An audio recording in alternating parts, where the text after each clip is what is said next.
저는 제가 잘 부르는 찬송, 또 좋아하는 찬송이 주 안에 있는 나에게 딴 근심 있으랴 하는 찬송입니다. 또 제가 그 노랫말이 너무 좋아요. 나 무엇과도 주님을 바꾸지 않으리. 그래서 그 찬송을 부를 때면 우리의 믿음을 한번 새롭게 돌아보게 되죠. 그래서 우리 헌금 드릴 때 정말 주님하고 나는 아무것도 바꿀 수 없다라는 믿음의 고백을 드리고 있습니다. 또 이런 노래도 있잖아요. 주님 한 분만으로 나는 만족해. 주님 한 분이면 충분합니다. 그렇게들 얘기해요. 너무나 좋은 말들이에요. 정말 우리는 그렇게 되기를 갈망하고 또 그리스도인이라면 마땅히 그래야 되는 거죠. 근데 여러분들 정말입니까?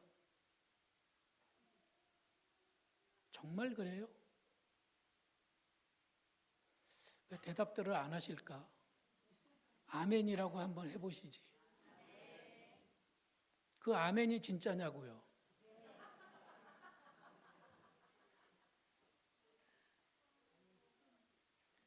이 찬양이 진심 어린 찬양이 될 수 있기를 소망합니다.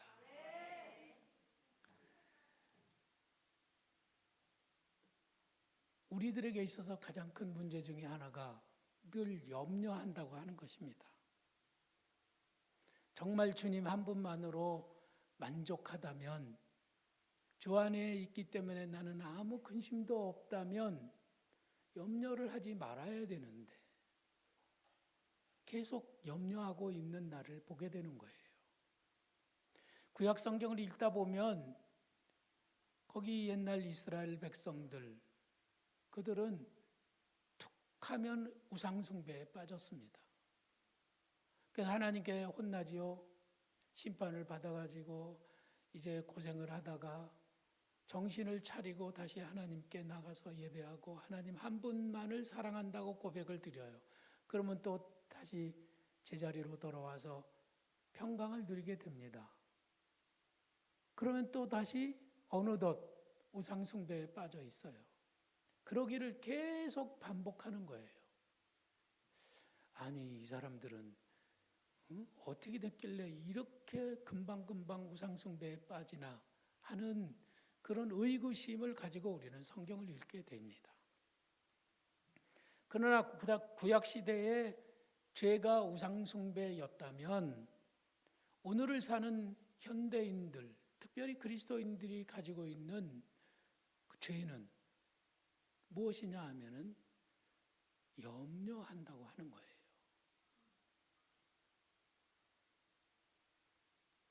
하나님을 믿는다고 하면서 여전히 의심하면서 하나님보다 더 든든한 끈은 뭐가 없을까? 그래서 두리번 거리면서 살피게 되는 거예요. 우리 마음에는 염려와 걱정이 계속 올라온다고 하는 것이죠. 사실은 솔직히 말씀드리면 돈이 좀 더 있으면 좀 더 편안할 텐데 아닙니까? 제가 지금 말 실수하고 있는 건가요? 하나님 한 분이면 족하다고 해놓고 주 안에 있는 나에게 딴 근심 있으랴 그래 놓고 다른 한편으로는 그분만으로는 좀 부족한 것 같아서 돈이 좀 더 있으면은 편안할 것 같다는 그런 생각을 한다는 것이죠. 좀 더 튼튼한 줄이 필요해요. 하나님 실제적인 그 뭔가 그게 있어야 되잖아요. 그게 우상숭배 아닌가요?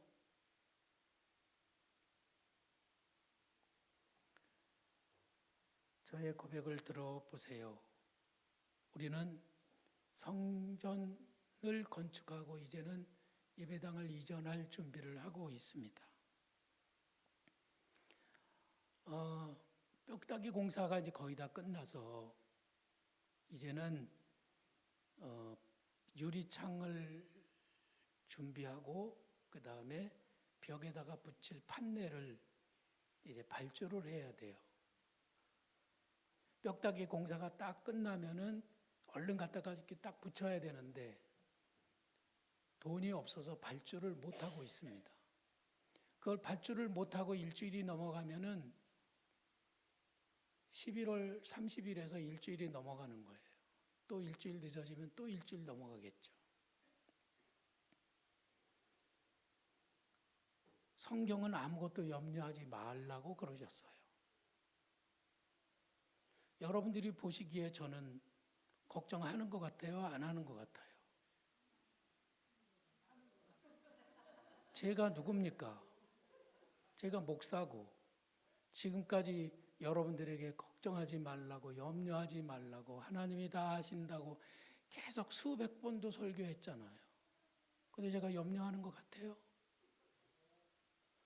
아내는 막 계속 염려하고 막 걱정하면서 아유 어떡하나 그래요. 그러면 여보 우리가 이보다 더 어려운 때도 다 잘 넘어왔잖아.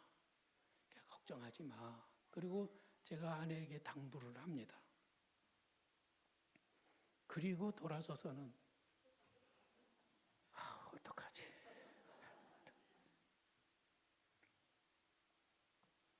이게 저의 또 다른 모습이에요. 그리고 밤에는 잠을 이루지 못합니다. 정말이지 저에게 있어서 정말 큰 문제는 돈이 없는 게 문제가 아니에요. 하나님 앞에 맡긴다고 하면서도 온전히 맡기지 못하고 또 근심하고 걱정하는 거, 염려하는 거, 그게 문제라는 거예요. 그 어린아이의 입을 통해서 저에게 하는 말이 우리가 쓸데없는 걱정, 염려를 너무 많이 하는 게 그게 문제라는 것이죠. 지금 저는 그 얘기를 여러분에게 드리려고 합니다. 어떻게 하면 우리는 염려병에서 벗어날 수 있을까요? 이것은 제가 가지고 있는 병일 뿐만 아니라 여기 있는 우리 교회 성도들 마음에 있는 병일 뿐만 아니라 이 세상을 살아가는 현대인들이 가지고 있는 아주 고질적이고 아무리 떨쳐보려고 해도 떨쳐지지 않는 그 병이 바로 염려병이라고 하는 것입니다. 이 염려라고 하는 것은 정말로 백해무익합니다.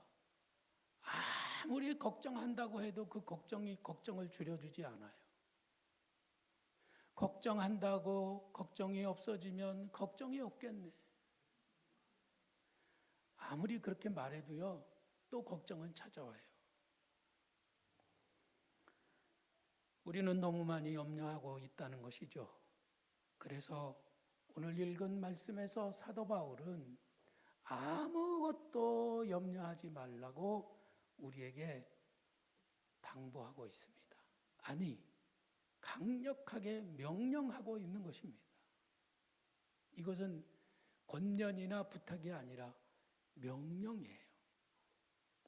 그래서 예수님께서도 우리에게 이렇게 말씀을 하셨습니다. 목숨을 위하여 무엇을 먹을까? 몸을 위하여 무엇을 입을까? 염려하지 말라. 이는 다 이방인들이 구하는 것이다.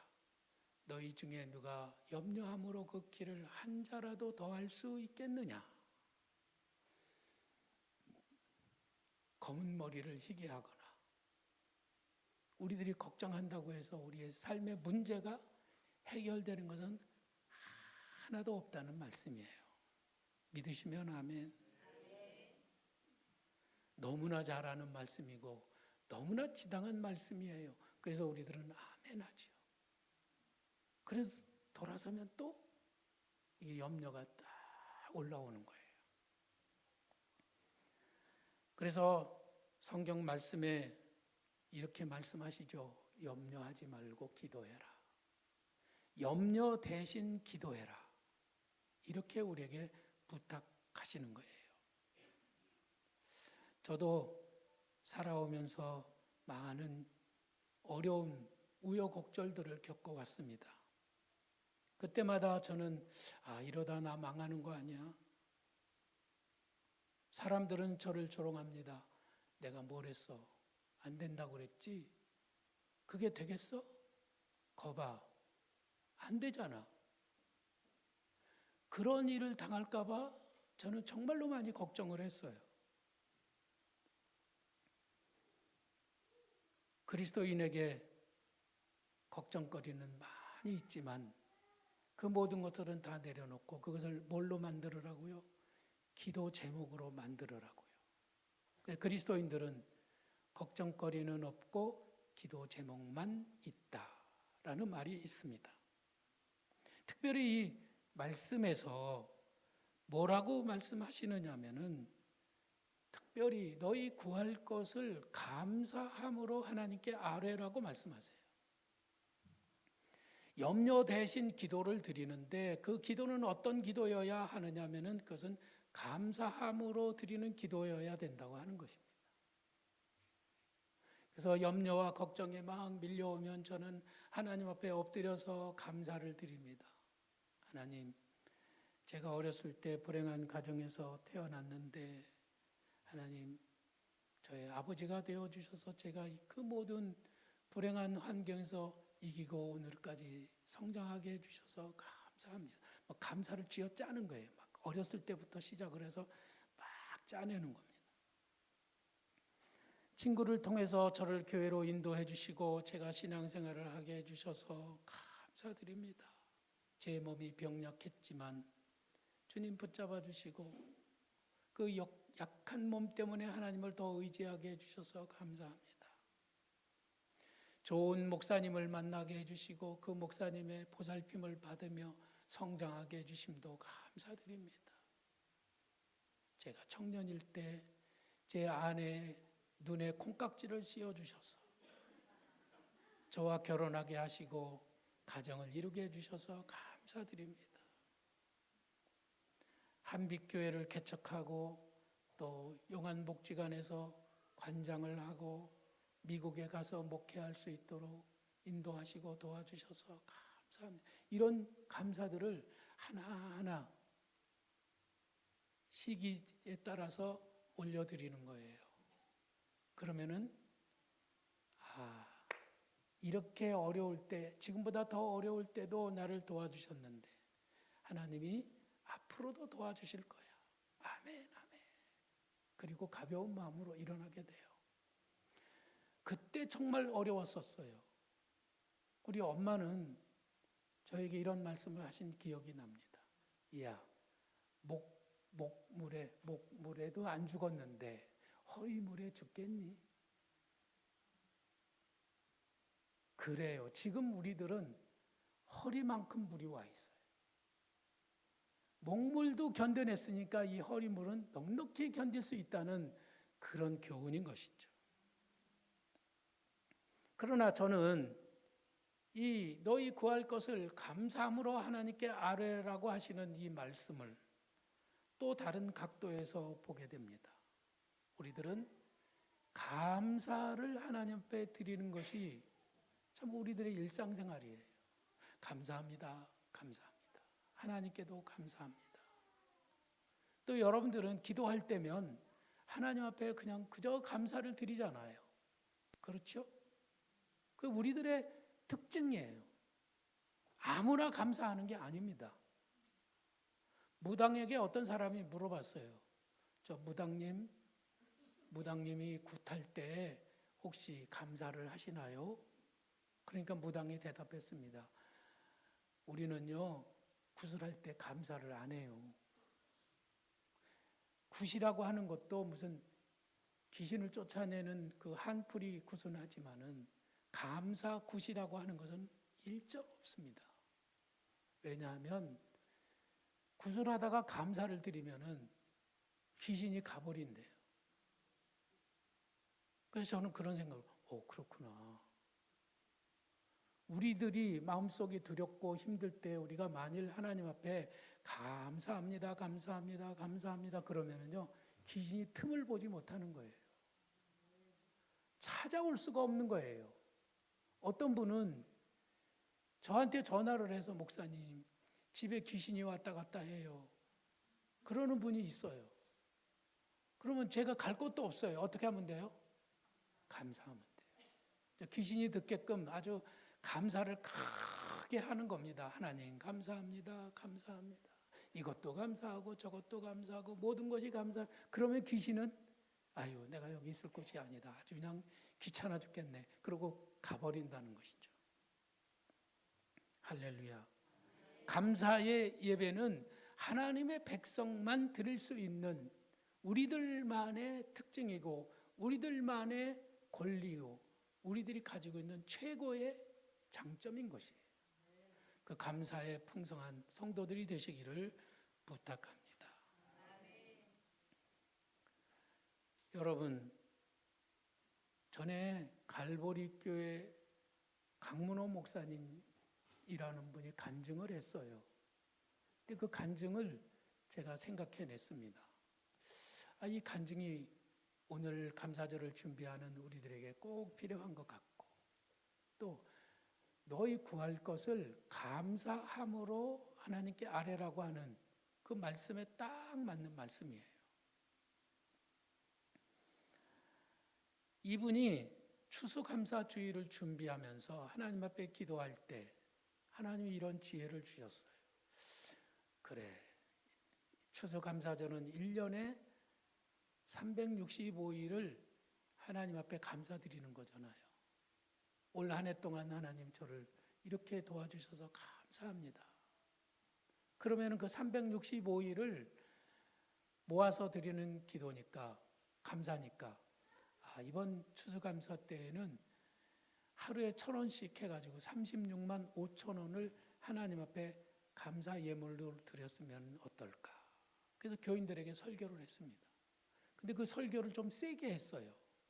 평소에는 헌금에 대해서는 일체 말하지 않는 이 목사님이 추수감사절 때 한 가정당 36만 5천 원씩 하루에 1,000원씩 계산해서 우리 다 하나님 앞에 드려봅시다. 이렇게 말씀을 했던 것이죠. 그리고 좀 걱정이 됐어요. 가난한 성도들이 좀 걱정이다. 그랬는데 의외로 교인들이 다 좋게 생각하고 돈을 꿔서라도 이번에는 꼭 36만 5천 원을 헌금을 드리겠다고 그렇게 결심을 했다는 거예요. 그래서 너무 기뻤어요. 이 목사님 옛날이니까 이 목사님이 이제 은행에 가서 이제 입금 전표를 쓰는 거예요. 자기 이름으로 36만 5천 원, 아내 사모님 이름으로 36만 5천 원, 큰 딸 이름으로 36만 5천 원, 그리고 자기 아들 이름으로 36만 5천 원짜리 전표를 쓰고 그리고 은행원에게 주고 나오려고 그러는데 하나님이 마음속에 또 말씀하시는 거예요. 예, 강문호야, 너 네 가정의 가장 큰 기도 제목은 뭐지? 그래서 이 목사님이 얼른 대답했습니다. 네, 우리 큰딸이 시집가는 거예요. 그러니까 하나님께서 그 마음속에 이렇게 말씀하셨어요. 그러면 이번에 사위를 얻은 것으로 치고 사위 이름으로도 한몫하지? 그러더래요. 하나님은요 항상 우리보다 한술 더 뜨십니다. 그래서 이분이 아멘 주실 줄로 믿습니다. 그러고 사위 이름을 쓰려고 하니까 사위 이름이 없잖아. 그래서 사위를 강사위 이렇게 쓰고 36만 5천 원을 입금을 했습니다. 그리고 교인들에게 간증을 했어요.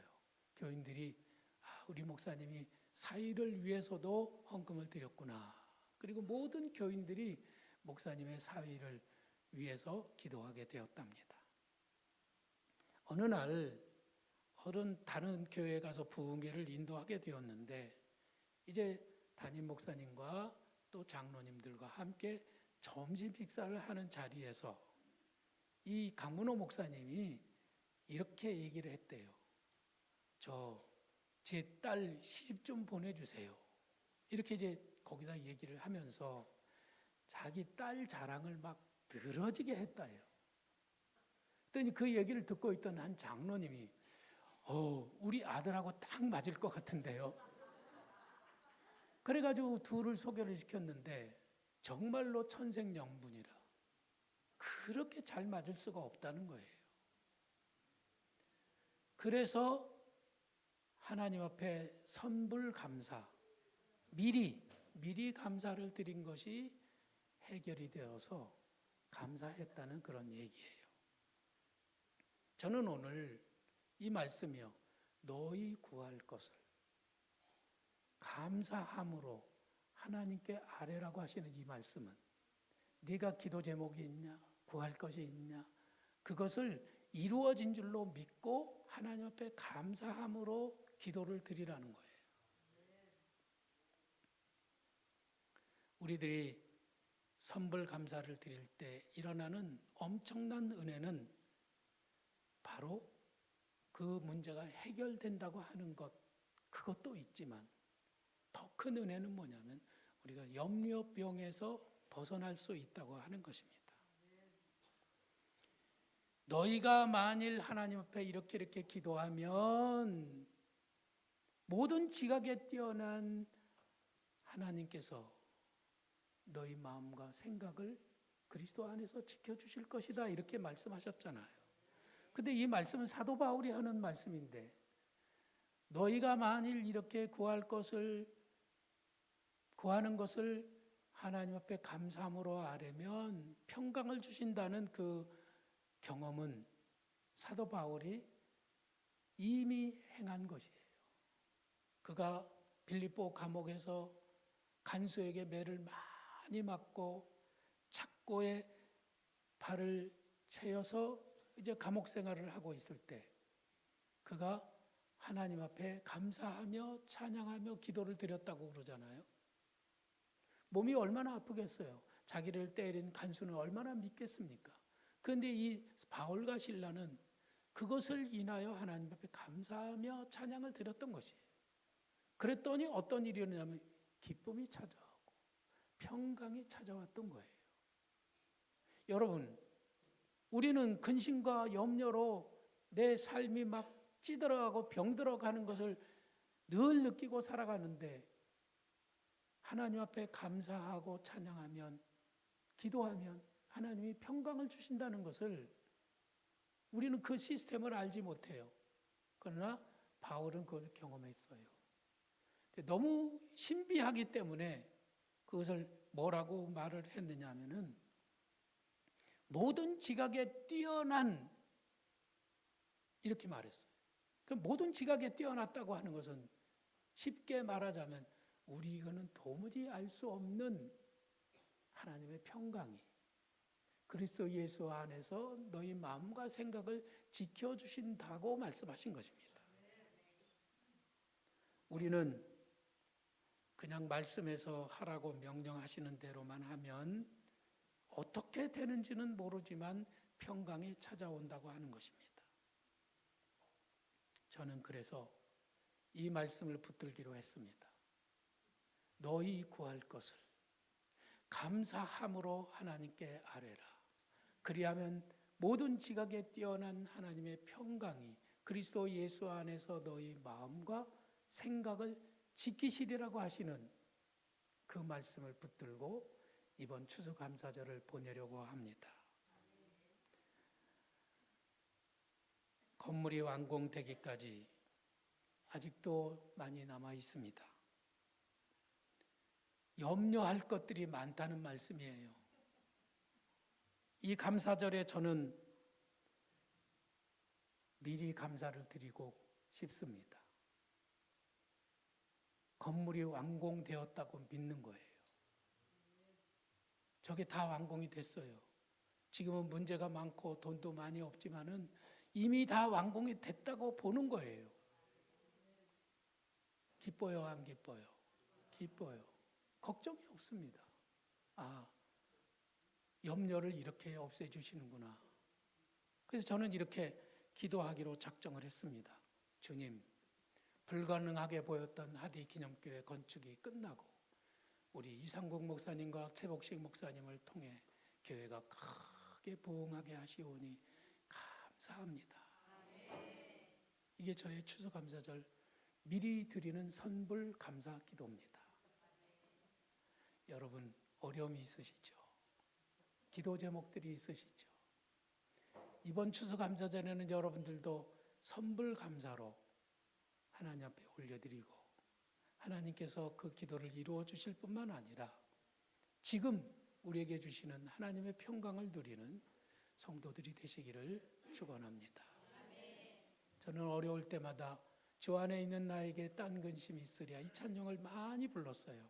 왜냐하면 근심이 많으니까. 하나님 앞에 맡겨드리는 찬양이었습니다. 우리가 지금 다시 그 찬양을 한번 불러보기를 원합니다.